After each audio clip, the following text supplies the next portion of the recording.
Bismillahirrahmanirrahim. Assalamualaikum warahmatullahi wabarakatuh. Alhamdulillah hamdan katsiran thayyiban mubarakan fihi kama yuhibbu rabbuna. Di sini saya Muhammad Azhar Habibullah Prodi PGMI 4B dari Institut Agama Islam Syarifudin. Pada kesempatan kali ini saya akan menampilkan video dari matkul manajemen pendidikan Islam untuk memenuhi tugas kepada dosen pengampu Dr. Ikhwanul Muttaqin MPD. Baik, langsung saja kita akan masuk ke materi berkenaan dengan manajemen sumber daya manusia dan sarana prasarana di lembaga pendidikan Islam. Pengertian manajemen sumber daya manusia pendidikan Islam. Beberapa tokoh telah memberikan beberapa pengertian tentang manajemen sumber daya manusia pendidikan Islam. Di antaranya adalah sebagai berikut. Yang pertama, Simamora mengungkapkan bahwa manajemen sumber daya manusia pendidikan Islam merupakan aspek-aspek yang terdiri dari pendayagunaan dan pengembangan, penilaian, pemberian balas jasa, dan pengelolaan individu, anggota organisasi atau kelompok kerja.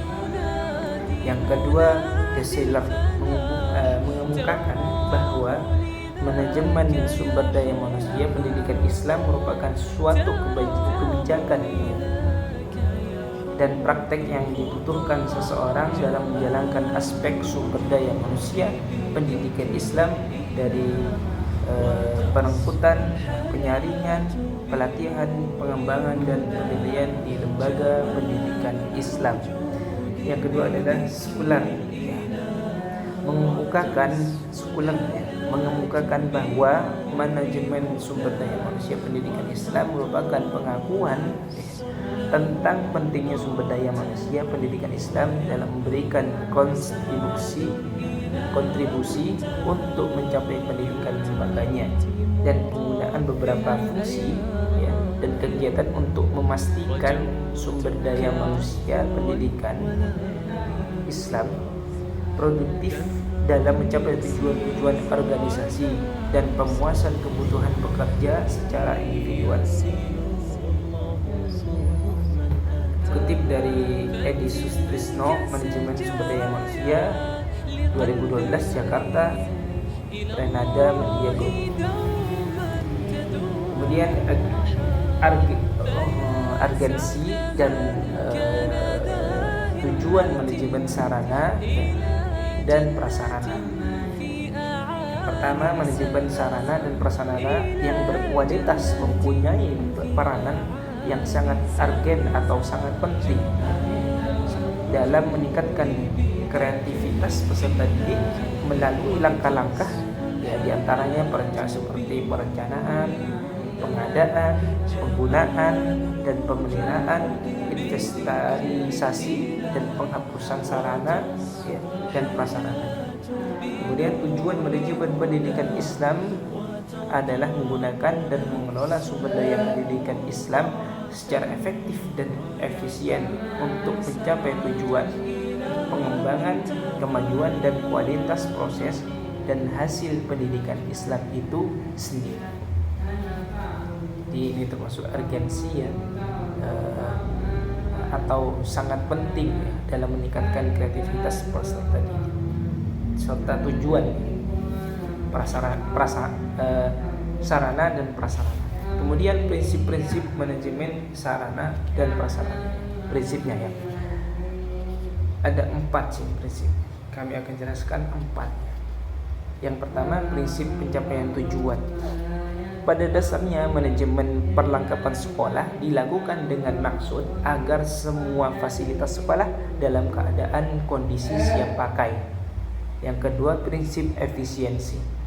Dengan prinsip efisiensi berarti semua kegiatan pengadaan sarana dan prasarana sekolah dilakukan dengan perencanaan yang hati-hati sehingga bisa memperoleh fasilitas yang berkualitas baik dengan harga yang relatif murah.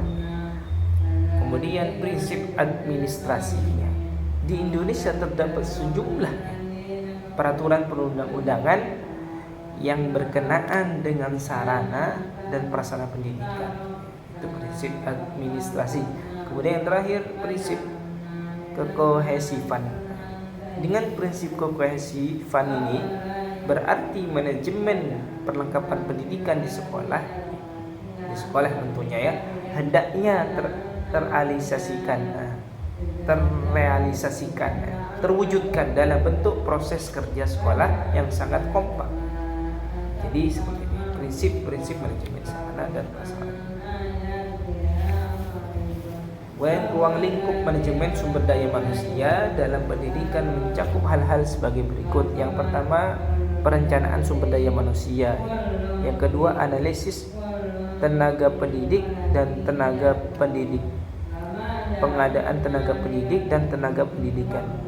4. Seleksi tenaga pendidik dan tenaga pendidikan. Yang kelima, orientasi, penempatan dan penugasan. Yang keenam, kompensasi, penilaian kinerja dan pengembangan karir. Yang ketujuh, pelatihan dan pengembangan tenaga pendidik dan tenaga kependidikan.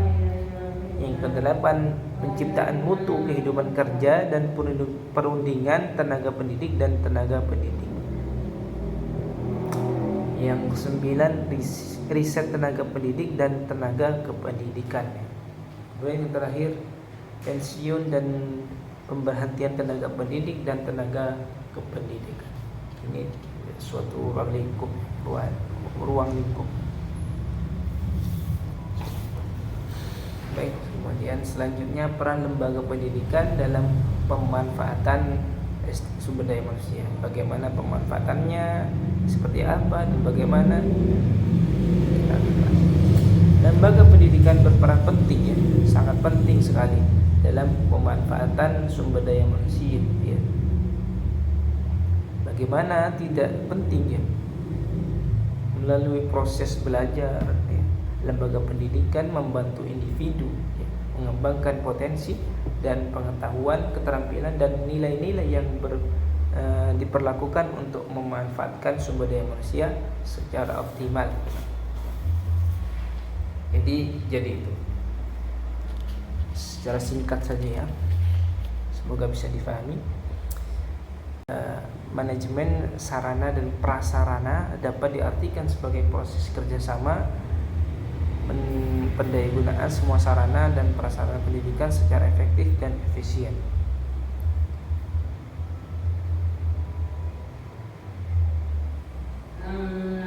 Dari definisi tersebut menunjukkan bahwa sarana dan prasarana yang ada harus didayagunakan dan dikelola untuk kepentingan proses pembelajaran. Pengelolaan ya, sarana dan prasarana tersebut dimaksudkan agar penggunanya bisa berjalan dengan efektif dan efisien. Yang terakhir adalah tujuan manajemen sarana dan prasarana.